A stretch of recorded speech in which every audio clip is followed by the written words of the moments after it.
4부 5번째 글입니다. 5. 시종이 같지 않다. 1. 고독과 병사. 이 병사는 군인들이 있는 건물을 말하는 그 병사입니다. 고제트의 슬픔은 4달 전에는 아직 몹시 통렬했고 몹시 강렬했지만 저도 모르는 사이에 회복기에 들어갔다. 자연, 봄, 젊은 아버지의 사랑, 새와 꽃들의 즐거움이 그토록 순결하고 그토록 젊은 그녀의 마음속에 뭔지 알 수 없는 그의 망각과도 비슷한 그 무엇을 신압으로 나날이 한 방울 한 방울 스며들어가게 하고 있었다. 불이 거기서 완전히 꺼졌는가 아니면 단지 거기에 재가 쌓여 있었는가. 사실은 이제 그녀는 더 이상 타는 듯 찌르는 듯한 아픔을 거의 느끼지 않고 있었다. 어느 날 그녀는 불현듯 마리우스를 생각했다. 어머나 나는 더 이상 그분을 생각하지 않네 하고 그녀는 말했다. 이 똑같은 주일에 그녀는 썩 미남인 창기병 장교 하나가 정훈의 쇠살문 앞을 지나가는 것을 보았다. 간들간들한 허리, 매혹적인 군복, 처녀 같은 뺨, 겨드랑이에 찬 군도, 밀랍을 먹인 윗수염, 니스치랑 투구, 게다가 금발머리, 툭 붉어진 푸른 눈, 잘난 체하고 거만하고 포동포동한 예쁜 얼굴. 마리우스하고는 정반대였다. 여성년을 입에 물고 있었다. 저 사람은 아마 바빌론 거리의 병사에 있는 연대의 장교인가 보다 하고 코제트는 생각했다. 이튿날도 그녀는 또 그가 지나가는 것을 보았다. 그녀는 시간을 봐두었다. 그때부터 그건 우연이었을까? 거의 날마다 그녀는 그가 지나가는 걸 보았다. 장교의 동료들은 그 허술한 정원에 로코코식의 초라한 쇠 살문 뒤에 제법 어여쁜 여자 하나가 있어서 그 미남 중이가 지나갈 적에는 그의 언제나 거기에 나와 있음을 알아차렸는데 그 중위는 독자가 전혀 모르는 사람이 아니라 테오딜 질 로르망이라는 사람이었다. 이봐, 너에게 눈치다는 계집애가 있다. 좀 봐주라 하고 그들은 그에게 말했다. 나를 바라보는 계집애들을 일일이 다 봐줄 겨를이 어디 있어? 하고 창기병은 대답했다. 그것은 마리우스가 고민 속에 깊숙이 빠져들어가면서 죽기 전에 다시 한번 그 여자를 볼 수만 있다면 하고 말하고 있던 바로 그때였다. 만약 그의 소원이 이루어져 그때 한 창기병을 바라보고 있는 코제트를 보았더라면 그는 말 한마디 못하고 고통으로 숨이 끊어졌을 것이다. 그것은 누구의 잘못이었을까? 누구의 잘못도 아니다. 마리우스는 비애 속에 빠져들어가 거기에 머물러 있는 기질의 사람이었다. 코제트는 비애 속에 빠졌다가 거기서 나오는 기질의 사람이었다. 그러나 코제트는 그 위험한 시기를 통과하고 있었는데 이 시기는 제멋대로 내버려진 여자의 몽상이 필연적으로 그치는 단계로서 그런 때 고독한 처녀의 마음은 포도의 등굴 속을 닮아서 우연에 따라 대리석의 기둥 꼭지에도 감기고 술집의 말뚝에도 감긴다. 그것은 급속하고도 결정적인 시기여서 어떠한 여자 고아에게도 그녀가 가난하든 부자이든 간에 위험한 시기다. 왜냐하면 부자도 나쁜 선택을 안 하지는 않으니까. 매우 지체 높은 사람도 신분 낮은 사람과 결혼한다. 진정한 신분 낮은 사람들과의 결혼은 영혼들의 그러한 결혼이다. 이름 없고 지체 없고 재산 없는 무명의 청년도 위대한 감정과 위대한 사상의 전당을 떠받치는 대리석의 기둥 꼭지인 자가 한둘이 아닌 것과 마찬가지로 광나는 장화를 신고 미사 여우를 토하는 풍족하고 호사스러운 상류 인사도 그렇지 아니라 속을 본다면 다시 말해서 여자를 위해 간직하고 있는 것을 보면 격렬하고 불길하고 술에 취하고 은근히 정욕만을 품고 있는 어리석은 무능자 이외의 다른 것이 아니다. 이건 술집의 말뚝이다. 코제트 영혼에 무엇이 있었는가? 가라앉은 또는 잠든 정열, 떠있는 상태의 애정, 무언가 맑고 빛나고 어떤 깊이에서는 흐리고 더 아래에서는 컴컴한 것. 미남 장교의 모습은 표면에 나타나고 있었다. 밑바닥에 어떤 추억이 있었는가? 아주 밑바닥에. 아마 그럴지도 모른다. 그러나 코제트는 모르고 있었다. 회귀한 사건 하나가 돌발했다. 2. 코제트의 공포. 4월의 전반에 장발장은 여행을 했다. 이런 일은 독자도 아시다시피 때때로 매우 오랜 기간을 두고 종종 있었다. 그가 집을 나가 있는 것은 하루나 이틀, 고작해서 사흘이었다. 어디를 가는지는 아무도 코제트조차도 몰랐다. 딱 한 번 그가 그렇게 집을 떠날 때 그녀는 상마차를 타고 어느 좁은 막다른 길 목퉁이까지 따라갔는데 그 길 모퉁이에는 블랑셰트의 막바지라는 표지가 붙어 있었다. 거기서 그는 내리고 코제트는 그 상마차로 바빌론 거리에 돌아왔다. 장발장이 그런 짧은 여행을 하는 것은 보통 집에 돈이 떨어졌을 때였다. 그래서 장발장은 집을 비우고 있었다. 그는 말했었다. 사흘 후에 돌아오마. 저녁에 코제트는 혼자 객실에 있었다. 심심파적으로 그녀는 풍근 피아노를 열고 위리앙트의 합창곡 숲을 헤매는 사냥꾼들을 스스로 연주하면서 노래 부르기 시작했는데 그것은 아마 모든 음악 중에서 가장 아름다운 것이리라.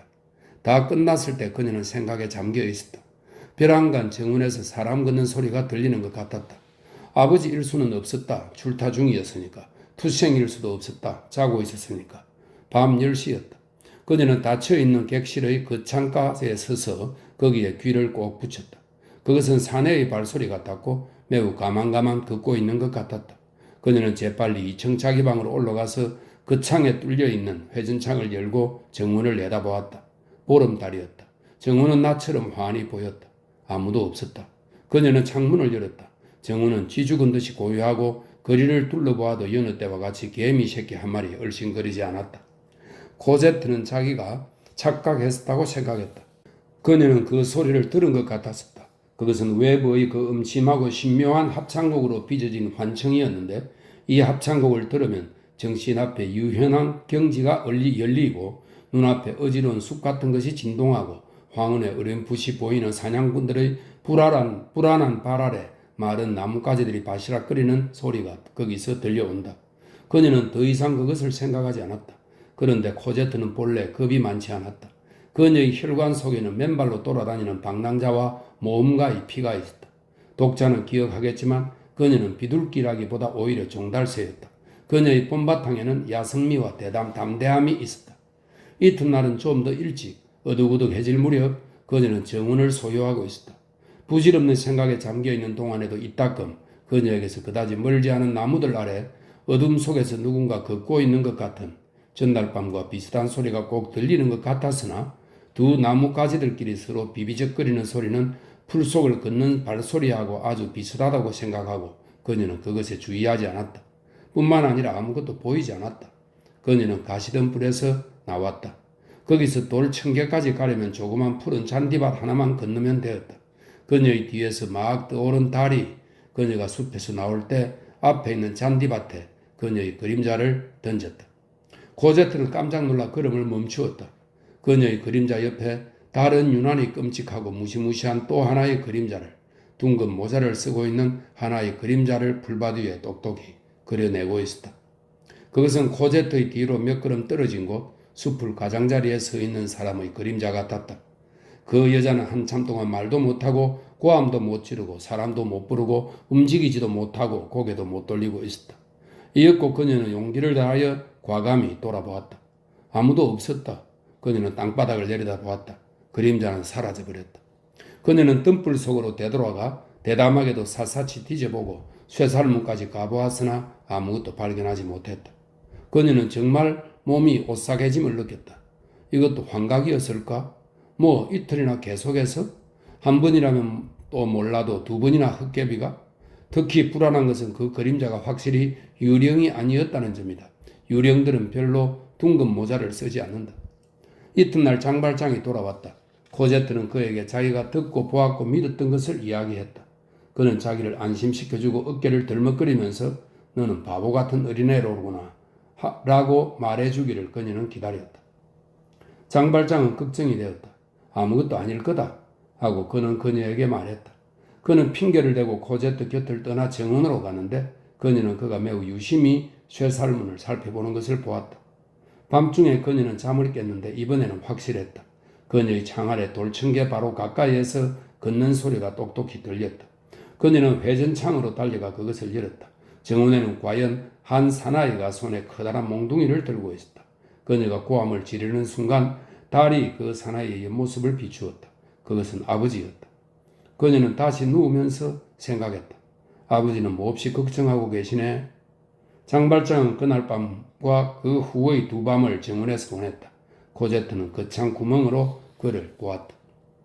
셋째 날 밤에는 달이 이지러지고 더 늦게 떠오르기 시작했다. 오전 1시쯤 되었으리라. 그녀는 큰 웃음소리와 자기를 부르는 아버지의 목소리를 들었다.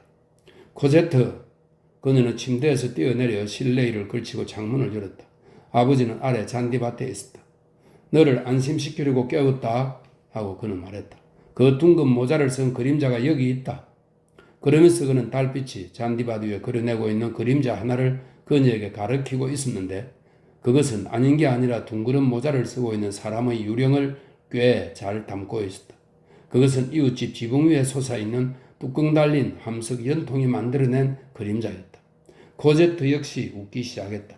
그녀의 불길한 억측은 잘 쓰러졌으며 이튿날 아버지와 함께 아침밥을 먹으면서 난로의 연통 그림자 유령이 나오는 음침한 정원을 재미있어했다. 장발장은 다시 완전히 안심하게 되었고 코제트는 난로의 연통에 자기가 보았던 또는 보았다고 믿었던 그림자와 똑같은 방향에 있는지 어떤지 그리고 달이 하늘의 똑같은 지점에 떠 있는지 어떤지 별로 주의하지 않았다. 난로의 연통이 현행범으로 잡히는 것을 싫어하여 사람이 제 그림자를 볼 때 물러가 버린 그 이상한 일에 관해서도 그녀는 전혀 곰곰이 생각해보지 않았다. 왜냐하면 그림자는 코제트가 돌아보았을 때는 사라져버렸었고 코제트는 정녕 확실한 것 같았으니까. 코제트는 완전히 명랑해졌다. 그녀는 그 정명이 완전 무기란 것 같았고 누군가 저녁이나 밤에 정원을 걸어다니는 사람이 있을지도 모른다는 것. 그런 생각은 그녀의 머리에서 나가버렸다. 그로부터 며칠 후에 새로운 사건 하나가 발생했다. 3. 투생의 설명. 정원 안에는 거리로 향한 쇠살문 가까이 돌벤치 하나가 있었는데 한 그루의 소사나무로 호기심 많은 사람들의 눈에 보이지 않도록 되어 있었으나 그럼에도 불구하고 부득이한 경우에는 쇠살문과 소사나무를 통해 행인의 팔이 미칠 수 있었다. 같은 4월의 어느 날 저녁 장발장은 외출했고 코제트는 해가 진 후 그 돌벤치에 앉아 있었다. 바람이 나무들 사이에 살랑살랑 불고 있었고 코제트는 생각에 잠겨 있었다. 부질없는 슬픔이 신압으로 그녀에게 밀려왔는데 그것은 저녁이 주는 어쩔 수 없는 슬픔이고 그것은 아마 누가 알겠는가 이 시간에 방긋이 열린 무덤의 신비에서 오는 것인지도 모른다. 방틴이 아마 그 어둠 속에 있었는지도 모른다. 코제트는 일어나서 천천히 정원을 돌고 이슬이 흠치르르한 풀 속을 걸으면서 일종의 우울한 목류병에 빠져서 이런 생각을 했다. 이런 시간에 정원을 걸으려면 정말 남학신이 필요할 거야. 감기 들겠다. 그녀는 돌벤치로 돌아왔다. 다시 거기에 앉으려는 순간 그녀가 떠났었던 자리에 분명히 조금 전에는 없었던 꽤 큰 돌멩이 하나가 있는 것을 그녀는 보았다. 코제트는 그 돌을 들여다보면서 그것이 무엇을 의미하는지 곰곰이 생각해 보았다. 불현듯 이런 생각이 들었다. 이 돌멩이가 제 발로 이 글상 위에 왔을 리는 전혀 없다. 누군가 이걸 여기에 갖다 놓았다. 발 하나가 이 쇠살문을 통해 지나갔다. 이런 생각이 들자 그녀는 무서웠다. 이번에는 정말 무서웠다. 의심할 수 없었다. 돌이 거기에 있었다. 그녀는 그것에 손도 대지 않고 감히 뒤도 돌아보지 못하고 도망하여 집 안으로 피신하여 즉시 그 창을 닫고 빗장을 지르고 현관문을 걸쇠 장치로 잠갔다. 그녀는 투생에게 물었다. 아버지는 돌아오셨어? 아직 안 돌아오셨어요, 아가씨. 여기 설명이 있습니다. 나는 앞서 투생이 말뜨듬이라는 걸 마지막으로 분명히 지적했었다. 내가 더 이상 그것을 강조하지 않는 것을 독자는 허락해 주기 바란다. 불구자의 말소리를 묘사하는 것은 유쾌한 일이 아니니까. 이런 설명이 있습니다. 명상가이자 밤의 산책객인 장발장은 흔히 밤이 꽤 이석에서 밖에는 돌아오지 않았다. 투생하고 코제트는 말을 이었다. 저녁에 적어도 정원 속의 드문 많은 빗장을 걸어 문을 꼭 잠그도록 유의하겠지. 그리고 문을 닫는 쇠고리에 쇠갈고리도 잘 걸고. 그러면요 안심하세요 아가씨. 투생은 틀림없이 그렇게 했고 코제트는 그것을 잘 알고 있었지만 그녀는 덧붙이지 않을 수 없었다. 여기는 아주 호젓하니까 말이야. 그건 정말 그래요 하고 투생은 말했다. 살인을 당해도 의학 소리조차 지를 겨를이 없을 거예요. 게다가 주인 양반도 이 집에서 안 주무시거든요. 하지만 아무것도 두려워하지 마세요 아가씨. 제가 창들을 감옥같이 닫아 놓으니까요. 여자들 뿐이니 원. 그걸 생각하면 몸이 오싹해지는 것 같아요. 상상 좀 해봐요. 밤중에 사내들이 밤에 들어와서 떠들지 마 하고 말하면서 아가씨 목을 자르기 시작하는 걸 보신다면 죽는 거야 별거 아니죠. 사람은 누구나 죽으니까. 그건 좋아요. 사람은 죽어야 한다는 걸 사람은 잘 아니까. 하지만 그놈들이 아가씨 몸에 손대는 걸 느끼는 건 끔찍스럽죠. 게다가 또 그놈들의 칼은 잘 들지 않을 거예요. 아 하나님. 입 다물어요 하고 코제트는 말했다. 모두 잘 닫아요. 코제트는 투생이 적석에서 꾸며낸 심파극에 질겁을 하고 또 그녀에게 다시 일어난 지난주의 환상들의 추억에도 역시 겁이 나서 벤치 위에 누가 돌멩이를 갖다 놓았는데 가서 좀 봐요 라고 그녀에게 감히 말조차도 하지 못했다. 정원의 문을 또 열면 그 사람들이 들어오지 않을까 두려워서 그녀는 사방의 문과 창들을 조심스레 닫게 하고 지하실에서 다락까지 온 집안을 투생에게 돌아보게 하고 자기 방에 들어박히고 문에 빗장을 걸고 자기 침대 아래를 들여다보고 자리에 누웠는데 잠을 잘 못 잤다. 밤새도록 그녀는 동굴들에 가득한 산처럼 큰 돌을 보았다. 해돋이의 특성은 우리들로 하여금 밤중의 우리들의 모든 공포를 일소에 붙이게 하고 사람이 갖는 웃음은 사람이 느꼈던 공포에 항상 정비례하는데 해돋이의 코제트는 잠을 깨어 간밤의 공포를 악몽으로 보고 이렇게 생각했다. 내가 무슨 생각을 하고 있었던가? 이건 지난주 밤에 정원에서 꼭 들은 것만 같았던 그 발소리 같은 것이다. 이건 난로의 연통 그림자 같은 것이다. 내가 지금 겁쟁이가 되려고 하는가? 그 창 틈으로 빨갛게 스며들어 다마스 견직의 휘장을 붉게 물들이고 있는 햇빛이 그녀를 완전히 안심시켰기 때문에 모든 것이 그녀의 머릿속에서 쓰러져 버렸다. 심지어 그 돌들까지도. 정원에 둥근 모자 쓴 사람이 없었듯이 벤치 위에 돌도 없었다. 그 밖의 것처럼 그 돌도 내가 꿈을 꾼 것이다. 그녀는 옷을 입고 정원으로 내려가 벤치로 달려갔는데 몸에 식은 땀을 느꼈다. 돌이 거기에 있었다. 하지만 그것은 일순간에 불과했다. 밤에는 공포심인 것이 낮에는 호기심이다. 까짓 어디 좀 보자 하고 그녀는 말했다. 그녀는 꽤 큰 그 돌덩이를 들어 올렸다. 그 아래에 무엇인가 편지 비슷한 것이 있었다. 그것은 흰 종이 봉투였다. 코제트는 그것을 집었다. 한쪽에 주소가 없고 또 한쪽에 소인이 없었다. 그렇지만 봉투가 열려는 있어도 비어있지는 않았다. 그 속에서 서류가 언뜻 보였다. 코제트는 그 속을 뒤졌다. 그것은 더 이상 공포심이 아니었고 더 이상 호기심도 아니었다. 그것은 걱정의 시작이었다. 코제트는 봉투 속에 있는 것을 꺼냈다. 그것은 작은 종이 묶음인데 종이장마다 페이지가 매겨져 있고 꽤 예쁜 글씨로 몇 줄씩 글이 적혀 있었다. 코제트는 이름을 찾았으나 그건 아무데도 없었고 서명을 찾았으나 그것도 없었다. 누구에게 써 보내진 것일까? 어떤 손이 그 꾸러미를 그녀의 벤치 위에 갖다 놓았으니 10중8구 그녀에게 보내진 것이리라. 누구에게서 온 것일까? 견딜 수 없는 매력이 그녀를 사로잡았다. 그녀는 자기 손안에서 떨리는 그 종이에서 눈을 돌려보려고 했다. 그녀는 하늘을 보고 거리를 보고 빛 속에 흠뻑 적셔져 있는 아카시아 나무들을 보고 이웃집 지붕 위에 날고 있는 비둘기들을 보고 그러다가 갑자기 그녀의 시선은 급격히 편지 위에 떨어졌고 그녀는 거기 그 속에 무엇이 있는지 알지 않으면 안 되겠다고 생각했다. 그녀가 읽은 것은 다음과 같았다. 4. 돌 아래의 마음. 우주를 단 하나의 인간으로 환원하는 것, 단 하나의 인간을 신에게까지 확대하는 것, 그것이 사랑이다. 사랑, 그것은 별들에 대한 천사들의 인사다.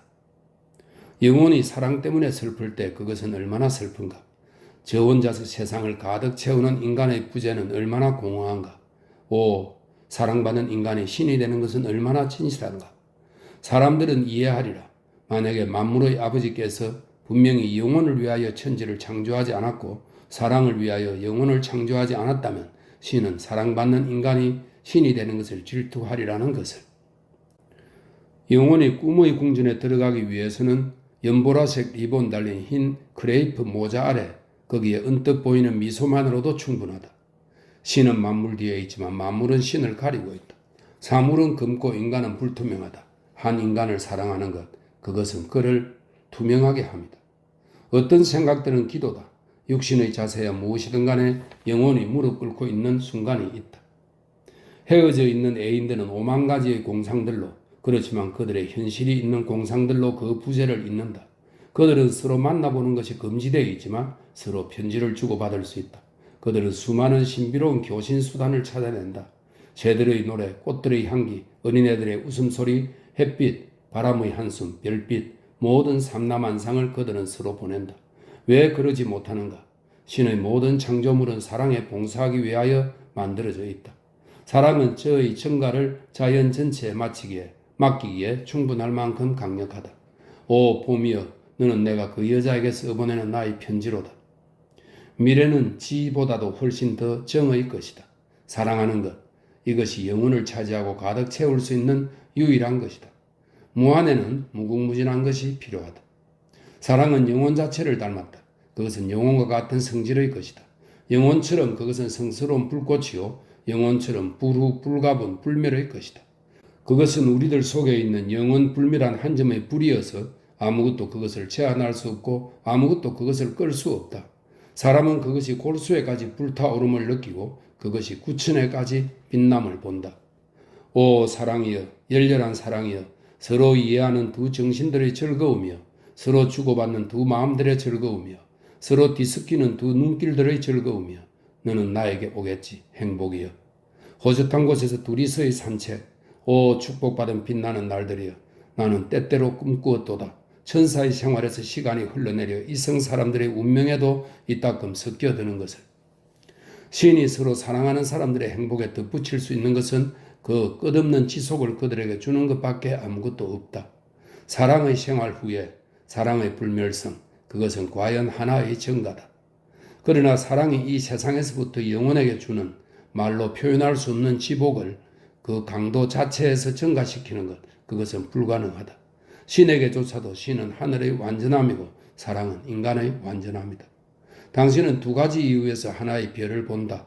그것이 빛나기 때문이고 또 그것이 불가해하기 때문이다. 당신은 당신 곁에 하나의 더 부드러운 광희와 더 큰 신비가, 즉 여자가 있다. 모두들 우리가 누구이든 간에 우리는 우리들이 호흡할 수 있는 인간들을 가지고 있다. 만약에 그들이 우리에게 없으면, 공기가 우리에게 없으면 우리들은 숨이 막힌다. 그때 사람은 죽는다. 사랑이 없어서 죽는 것, 그것은 매우 무서운 일이다. 영혼의 질식. 사랑이 두 인간들을 하나의 천사 같은 성스러운 일체에 융합하고 혼합했을 때 인생의 비밀이 그들에게 발견된다. 그들은 더 이상 하나의 같은 운명의 두 끝들에 불과하고 하나의 같은 정신의 두 날개에 불과하다. 사랑하라, 날아라. 당신 앞을 지나가는 여자가 걸으면서 빛을 발산하는 날, 당신은 끝났다. 당신은 사랑에 빠진다. 당신은 더 이상 한 가지밖에 할 일이 없다. 즉 오로지 그의만을 생각하여 그의에게도 당신을 생각하지 않을 수 없게 하는 것. 사랑이 시작하는 것은 신에 의해서밖에 완수될 수 없다. 진정한 사랑은 하나의 장갑을 잃거나 하나의 손수건을 주어도 매우 섭섭해하고 매우 기뻐하며 그 헌신과 그 희망을 위해 영혼을 필요로 한다. 그것은 동시에 무한히 큰 것과 무한히 작은 것으로 이루어진다. 그대가 돌이라면 자석이 되라. 그대가 식물이라면 함수초가 되라. 그대가 사람이라면 사랑이 되라. 아무것도 사랑에 충분한 것은 없다. 사람은 행복이 있으면 낙원을 바라고 낙원이 있으면 천국을 바란다. 오 서로 사랑하는 그대들이여, 그 모든 것은 사랑 속에 있노라. 그것을 거기서 찾아낼 줄을 알라. 사랑은 하늘과 진배 없는 것, 관조가 있고 하늘보다 더한 것, 기쁨이 있다. 그 여자는 아직도 릭상브르 공원에 옵니까? 아니요. 그 여자가 미사에 참석하는 건 이 성당이죠. 이제 안 옵니다. 그 여자가 여전히 이 집에 살고 있습니까? 이사 갔습니다. 어디에 가서 삽니까? 그건 말하지 않았습니다. 자기가 사랑하는 사람의 주소도 모르다니 얼마나 개탄한 일이냐. 사랑은 어린애 같은 것들이 있고 다른 정열들은 비루한 것들이 있다. 인간을 비루하게 만드는 정열은 수치로다. 인간을 어린애로 만드는 정열은 영광이로다. 이건 이상한 일인데 당신은 이런 걸 아는가? 나는 어둠 속에 있다. 한 인간이 떠나버리면서 하늘을 가져가 버렸다. 아, 같은 무덤 속에서 손에 손을 잡고 나란히 누워서 어둠 속에서 때때로 정답게 손가락을 쓰다듬을 수만 있다면 내 내세에는 그것만으로 충분하리라. 그대가 사랑하기 때문에 고민하는 그대여, 더 한층 사랑하라. 사랑으로 죽는 것, 그것은 사랑으로 사는 것이다. 사랑하라. 별 모양으로 금이 간 어두운 면모는 그 괴로움에서 온다. 고민에는 황홀함이 있다. 오 새들의 즐거움이여, 그들에게 노래가 있는 것은 그들에게 보금자리가 있기 때문이다. 사랑은 낙원의 공기를 숨쉬는 천국적인 호흡이다. 시문한 마음의 소유자들이여, 현명한 정신의 소유자들이여, 인생을 신이 만드는 대로 받아들여라. 그것은 오랜 시련이요 미지의 숙명에 대한 이해할 수 없는 준비다. 이 숙명은, 진정한 숙명은 인간에게는 무덤 속의 첫걸음에서 시작된다. 그때 그에게 무엇인가가 나타나고 그는 결정적인 것을 분별하기 시작한다. 결정적인 것, 이 말을 생각해보라. 살아있는 사람들은 무한을 본다. 결정적인 것은 죽은 사람들에게 밖에 보이지 않는다. 그때까지는 사랑하고 괴로워하고 희망하고 정관하라. 육체, 형체, 외관밖에 사랑하지 않는 자는 오호라 불행할진저. 죽음은 그에게서 모든 것을 앗아가리라. 영혼들을 사랑하도록 노력하라. 그러면 그대는 그것들을 다시 찾아내리라. 나는 거리에서 사랑하는 매우 가난한 청년 하나를 만났다. 그의 모자는 낡았고 그의 옷은 해졌고 발꿈치에는 구멍이 뚫려 있었으며 물이 그의 구두를 통해 들어오고 있었고 별들이 그의 영혼을 통해 들어오고 있었다. 얼마나 위대한 것인가 사랑받는 것은. 얼마나 더 위대한 것인가 사랑하는 것은. 마음은 많은 정열로 씩씩해진다. 그 마음은 더 이상 순결한 것으로밖에 아무 것으로도 되어 있지 않고 더 이상 높고 큰 것으로밖에 아무 것으로도 떠받쳐지지 않는다. 비열한 생각은 쐐기 풀이 빙하 위에서 싹트지 않는 것보다도 더 거기에서 싹틀 수 없다. 비속한 정열과 정서가 접근할 수 없는 높고 맑은 영혼은 이 세상의 구름과 그늘, 광기, 거짓, 정오, 허영, 비참을 내려다보며 푸른 하늘에 살고 산 꼭대기가 지진을 느끼듯이 더 이상 숙명의 깊은 지하의 진동밖에 느끼지 않는다. 만약에 누군가 사랑하는 사람이 없다면 태양은 꺼져 없어지리라. 5. 편지를 보고 난 코제트. 그 글을 읽는 동안 코제트는 조금씩 몽상에 빠져들어갔다. 그녀가 편지의 마지막 줄에서 눈을 들었을 때 마침 시간이 되어 그 미남 장교가 의기양양하게 쇠살문 앞을 지나갔다. 코제트는 그를 보기 흉하다고 생각했다. 그녀는 그 묶음을 다시 들여다보기 시작했다. 그것이 매혹적인 글씨로 쓰였다고 코제트는 생각했다. 같은 손으로 그러나 여러 가지 잉크로 잉크병에 물을 넣는 때처럼 어떤 때는 매우 검고 또 어떤 때는 희끄무레하고 따라서 여러 날에 걸쳐서 썼으리라. 그러므로 이것은 한숨이 나는 대로 불규칙하게 두서없이 선택도 없고 목적도 없이 되는 대로 생각나는 대로 거기에 심정을 토로한 생각이었다. 코제트는 일찍 이런 것을 읽어본 일이 없었다. 이 원고는 거기에서 그녀는 어둠보다도 더 많은 빛을 보았는데 그녀에게 반드시 열린 성전 같은 인상을 주었다. 이 신비한 글은 한 줄 한 줄 그녀의 눈에 빛나고 그녀의 마음을 이상한 빛으로 넘쳐 흐르게 했다. 그녀가 받은 교육은 늘 영혼 얘기는 했지만 사랑 얘기는 전혀 없었다. 마치 깐부기 불 얘기만 하고 불꽃 얘기는 조금도 하지 않은 것과 거의 같았다. 이 15쪽의 원고는 모든 사랑을 번뇌, 운명, 인생, 영혼, 시작과 끝을 그녀에게 뜻밖에 그리고 즐겁게 계시해 주었다. 그것은 마치 손을 펴고 그녀에게 갑자기 한 줌의 광명을 던져준 하나의 손 같았다. 그녀는 이 몇 줄의 글 속에서 정열적이고 열렬하고 관대하고 정직한 성질을, 거룩한 의지를, 엄청난 온애와 엄청난 희망을, 비통한 마음을, 밝은 황홀감을 느꼈다. 이 원고는 무엇이었던가? 한 통의 편지, 주소도 없고 이름도 없고 날짜도 없고 서명도 없고 절실하면서도 이해관계를 떠난 것이고 진실로 엮인 수수께끼고 천사가 가져다주고 동정녀가 읽기 위해 만들어진 사랑의 정갈이고 이 세상 밖에서 행해지는 데이트고 그림자에게 보내준 헛개비의 연애 편지였다. 이것은 눈에 보이지 않는 조용한 고뇌하는 사나이로서 바야흐로 죽음 속에 피신하려 하는 것 같은 한 조용하고 고뇌하는 부재자가 역시 한 부재 중의 여인에게 운명의 비밀을, 인생의 열쇠를, 사랑을 보내고 있는 것이다. 그것은 무덤에 발을 디디고 하늘에 손가락을 뻗치고 쓰였다. 한 줄 한 줄 종이에 떨어진 이 글은 영혼의 방울들이라고 부를 수 있는 것이었다. 그런데 이 지면들은 대관절 누구에게서 올 수 있었을까? 대관절 누가 이것들을 쓸 수 있었을까? 코제트는 잠시도 망설이지 않았다. 단 한 사람, 거의. 그녀의 마음속에 햇빛이 다시 비쳤다. 모든 것이 다시 나타났다. 그녀는 믿을 수 없을 만큼의 기쁨과 심각한 불안을 느꼈다. 그것은 그이였다. 그이가 그녀에게서 보낸 것이다. 그이가 거기에 있었다. 그의 팔이 그 쇠살문을 통해 지나갔었다.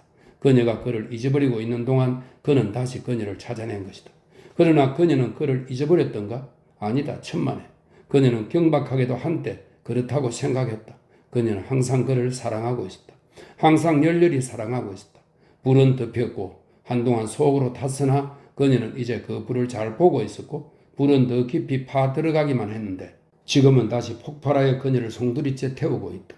이 종이 묶음은 다른 영혼에서 그녀의 영혼 속에 떨어진 불티 같았고 그녀는 다시 불타오르기 시작함을 느꼈다. 그녀는 이 원고의 한마디 한마디가 가슴에 사무쳤다. 그녀는 말했다. 그렇지. 이건 다 내가 인정하고 말고 이건 모두 내가 이미 그의 눈 속에서 알아차렸던 거야. 그녀가 그것을 세 번째 읽고 났을 때 테오딜 중이가 다시 쇠살문 앞에 와서 포도 위에서 박차 소리를 냈다. 코제트는 고개를 들지 않을 수 없었다. 그녀는 그가 싱겁고 어리석고 미련하고 쓸모없고 잘난 체하고 불쾌하고 건방지고 매우 못생겼다고 생각했다. 장교는 의뢰 그래야만 한다는 듯이 그녀에게 미소를 던졌다. 그녀는 부끄럽고 화가 나서 얼굴을 돌려버렸다. 그녀는 그의 머리에 무엇인가 던져주고 싶었을 것이다. 그녀는 거기서 도망쳐 집 안으로 돌아가 원고를 다시 읽고 암기하고 생각하기 위해 방 안에 들어박혔다. 충분히 읽고 난 뒤에 그녀는 그것에 입맞추고 그것을 코르셋 속에 넣었다. 이제 끝장났다. 코제트는 천사 같은 깊은 사랑에 다시 빠졌다. 에덴의 10년이 다시 입을 벌렸다. 온종일 코제트는 넋이 나간 것 같았다. 무슨 생각을 하는 것도 아니고 이런저런 생각들이 머릿속에 낱마처럼 뒤얽혀 아무것도 짐작하지 못하고 그저 몸을 떨면서 무엇인가 막연한 것을 희망했다. 그녀는 감히 아무것도 기대하지 않았고 아무것도 거부하고 싶지 않았다. 그녀의 얼굴은 창백하고 몸은 떨렸다. 이따금 자기가 꿈속에서 들어가는가 싶었고 이게 생시인가 하고 생각했으며 그럴 때면 드레스 아래에 넣어둔 사랑하는 종이를 만져보고 그것을 자기의 가슴에 꾹 눌러 그 모서리들을 사리 위에 넣겠는데 만약 이럴 때 장발장이 그녀를 보았다면 눈꺼풀 밑에 그에게 감추고 있는 그 알 수 없는 빛나는 기쁨 앞에서 그는 치가 떨렸을 것이다. 그녀는 생각했다. 그렇지. 이건 정녕 그이다. 이건 그이가 내게 보낸 것이다. 그러면서 그녀는 천사들의 개입이 천운이 그를 자기에게 돌려보내 주었다고 생각했다. 오 사랑의 변모여, 오 꿈이여, 오 천운, 이 천사들의 개입, 그것은 포로스 감옥의 지붕 너머로 샤를마뉴의 마당에서 사자굴로 한 도적한에서 또 한 도적한테로 던져진 그 빵의 공이었다. 6. 노인들은 때마침 외출하게 되어 있다. 저녁 때가 되어 장발장은 외출했고 코제트는 정장을 했다. 그녀는 가장 잘 어울리도록 머리를 매만지고 드레스를 입었는데 그 옷은 깃고대가 너무 크게 파서 목 아랫부분이 다 드러나 보이는 것으로 처녀들이 말하는 좀 단정치 못한 옷이었다.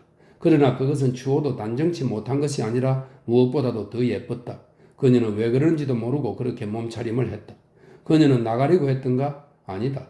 누가 찾아오는 걸 기다리고 있었던가? 아니다. 해가 질 무렵 그녀는 정원에 내려갔다. 투생은 뒷마당 쪽으로 난 부엌에서 일하고 있었다. 그녀는 가지들 아래를 걷기 시작했다. 매우 낮은 가지들이 있었기 때문에 때때로 그것들을 손으로 제치면서 그녀는 그렇게 벤치에 도달했다. 돌덩이는 거기에 그대로 있었다. 그녀는 벤치에 앉았다. 그리고 그녀의 부드러운 흰 손을 그 돌 위에 올려놓았다. 마치 그것을 쓰다듬고 그것에 감사라도 하려는 듯이. 벼랑간 그녀는 누군가 자기 뒤에 서 있을 때 보지도 않고 느끼는 그 무엇이라 말할 수 없는 인상을 받았다. 그녀는 돌아보고 벌떡 일어섰다. 그것은 그이였다. 그는 맨머리였다. 창백하고 수측해 보였다. 그의 검은 옷을 겨우 알아볼 수 있었다. 황혼은 그의 아름다운 이마를 창백하게 하고 그의 눈을 어둠으로 덮고 있었다. 비길 데 없이 어둑한 어스름 아래 그는 무엇인가 죽음과 밤 같은 것을 가지고 있었다. 그의 얼굴은 꺼져가는 햇빛과 죽어가는 한 영혼의 생각으로 비추어지고 있었다. 그것은 아직 유령은 아니지만 이미 더 이상 사람도 아닌 것 같았다. 그의 모자는 멀지 않은 곳 덤불 속에 던져져 있었다. 코제트는 꼭 기절할 것 같았으나 소리 하나 지르지 않았다. 그녀는 천천히 물러섰다. 왜냐하면 자기가 끌어당겨지는 것을 느꼈기 때문에 그는 전혀 꼼짝도 않고 있었다. 그를 감싸고 있는 무언지 알 수 없는 말로 표현할 수 없고 음침한 것에서 그녀는 그녀에게 보이지 않는 그의 눈의 시선을 느꼈다. 코제트는 뒷걸음질 치면서 한 그루의 나무에 부딪혀 거기에 등을 기댔다. 그 나무가 없었더라면 그녀는 넘어졌으리라. 그때 그녀는 그의 목소리를 들었다. 정말 생전 처음 듣는 그 목소리, 살랑거리는 나무 잎들 위로 올라갈까 말까 하는 그 목소리, 그것은 중얼거리고 있었다. 용서하세요. 이렇게 온 것을. 가슴이 터질 것 같고 이제까지처럼 살 수 없어서 왔습니다. 여기 이 벤치에 놓아둔 것을 읽어보셨습니까? 나를 조금은 알아보시겠는지요? 나를 무서워하시지는 마세요. 벌써 꽤 오래전 일이지만 당신이 나를 보신 날이 생각나십니까? 릭상부르 공원에서 금투사의 입상 옆에서였습니다. 그리고 당신이 내 앞을 지나가셨던 날도 그것은 6월 16일과 7월 2일이었죠. 곧 1년이 됩니다. 그때부터 벅 오랫동안 뵙지 못했습니다. 공원의 의자 빌려주는 여자에게 물어보았더니 더 이상 당신을 보지 못했다고 그러더군요. 당신은 웨스트그리의 새집에서 앞으로 향한 4층에 살고 계셨지요. 내가 잘 알고 있죠. 나는 당신 뒤를 밟고 있었던 거예요. 별 수 없지 않습니까? 그런 뒤에 당신은 사라져버렸어요. 한 번은 오대용의 아케이드 아래에서 신문을 읽고 있다가 당신이 지나가는 걸 본 것 같았어요. 나는 달려갔어요. 천만에 다른 사람이 당신 같은 모자를 쓰고 있었던 거예요. 밤에 나는 여기에 옵니다. 걱정은 마세요. 아무도 나를 보지 않으니까. 당신 창문을 가까이서 보려고 오는 겁니다. 당신이 무서워하실까봐. 당신에게 들리지 않도록 나는 아주 가만가만 걷습니다. 저번 날 저녁에 나는 당신 뒤에 서 있었는데 당신이 돌아보기에 나는 달아나 버렸습니다. 한 번은 당신이 노래 부르는 걸 들었습니다. 나는 행복했지요. 그 창너머로 당신이 노래 부르는 걸 듣는다고 해서 뭐 나쁠 게 있습니까? 조금도 나쁠 건 없겠지요. 안 그래요? 아시겠어요? 당신은 나의 천사예요. 좀 오게 해주세요. 나는 곧 죽을 것 같아요. 당신이 아신다면 나는 당신을 열렬히 사랑합니다. 나는요. 용서하세요. 내가 당신에게 말하고 있지만 내가 무슨 말을 하고 있는지 나도 모르겠어요. 내가 아마 당신을 화나게 하고 있는지도 모르겠어요. 내가 당신을 화나게 하고 있습니까? 아이고 뭐니 하고 그녀는 말했다. 그리고 그녀는 죽어가듯이 주저앉았다. 그는 그녀를 붙잡았다. 그녀는 넘어지고 있었다. 그는 그녀를 팔에 안고 자기가 뭘 하는지 의식하지도 않고 그녀를 꼭 껴안았다. 그는 비치덕거리면서도 그녀를 떠받치고 있었다. 그는 마치 머리에 연기가 담뿍 끼어 있는 것 같았고 그의 번개불이 눈썹 사이에 지나가는 것 같았으며 그의 생각들은 사라져가고 있었고 자기가 종교적인 행위를 수행하고 있고 신의 모독을 범하고 있는 것 같았다. 그러나 그는 자기 가슴 위에 느끼는 이 아름다운 여인의 육체에 대해서 추호의 정욕도 품지 않았다. 그는 사랑에 취해 있었다. 그녀는 그의 손을 잡아 그녀의 가슴 위에 올려놓았다. 그는 거기에 종이가 있는 것을 느꼈다. 그는 더듬더듬 말했다. 그럼 당신은 나를 사랑하시는 거죠? 그녀는 들릴락 말락하는 숨소리 같은 아주 낮은 목소리로 대답했다. 아무 말 마요. 잘 아시면서. 그러면서 그녀는 그녀의 붉은 얼굴을 사랑에 취한 늠름한 청년의 가슴 속에 묻었다. 그는 벤치 위에 쓰러졌다. 그녀는 그 옆에 쓰러지고 그들은 더 이상 말이 없었다. 별들은 반짝이기 시작했다. 어떻게 그들의 입술은 만나게 되었는가? 어떻게 새는 노래하게 되고 눈은 녹게 되고 장미는 꽃이 피게 되고 5월은 피어나게 되고 여명은 언덕들의 바스락거리는 꼭대기의 검은 나무들 뒤에서 밝아오게 되는가? 한 번은 입맞춤, 그리고 그것이 전부였다. 둘이 다 몸을 떨었고 어둠 속에서 반짝이는 눈으로 마주 보았다. 그들은 서늘한 밤도 싸늘한 돌도 축축한 땅도 이슬에 젖은 풀도 느끼지 않고 서로 마주보고 있었고 그들의 가슴은 생각들로 가득 차 있었다. 그들은 그런 줄도 모르고 손을 잡았다. 그가 어디로 해서 정원에 들어갔는지 또 어떻게 해서 몰래 들어갔는지 그녀는 그에게 묻지 않았고 그런 것 생각조차도 하지 않았다. 그녀는 그가 거기에 있는 것은 아주 당연한 일인 것 같았다. 때때로 마리우스의 무릎이 코제트의 무릎에 닿았고 둘 다 소스라쳤다. 이따금 코제트는 한마디씩 더듬거렸다. 한 방울의 이슬이 꽃잎 위에서 떨리듯 그의 영혼이 그녀의 입술 위에서 떨렸다. 조금씩 그들은 서로 이야기했다. 심정의 토로가 충만한 침묵 뒤에 심정의 토로가 왔다. 밤은 그들의 머리 위에서 맑고 찬란했다. 정령들처럼 순결한 그 두 인간들은 모든 것을 서로에게 말했다. 그들의 꿈을, 도취를, 항우를, 공상을, 의기소침을, 얼마나 그들은 멀리서 열렬히 사랑했던가를, 얼마나 그들은 서로 희구했던가를, 그들이 서로 보지 못하게 되었을 때 그들의 절망을, 그들은 아무것도 이미 더 이상 증가시킬 수 없는 이상적인 친밀 속에서 가장 은밀하고 가장 비밀한 것까지도 흉금을 터놓고 이야기했다. 그들은 그들의 환상 속에서 천진난만한 신뢰감을 품고서 사랑의 젊음, 그들에게 남아있는 어린애 같은 마음 등이 그들의 생각 속에 넣어주는 모든 것을 서로에게 이야기했다. 그 두 사람의 마음은 서로 상대방의 마음 속에 빠져들어 한 시간 후에는 청년은 처녀의 영혼을 갖고 처녀는 청년의 영혼을 갖게 되었다. 그들은 서로 상대편의 마음속을 알아채고 서로 매혹하고 서로 황홀케 했다.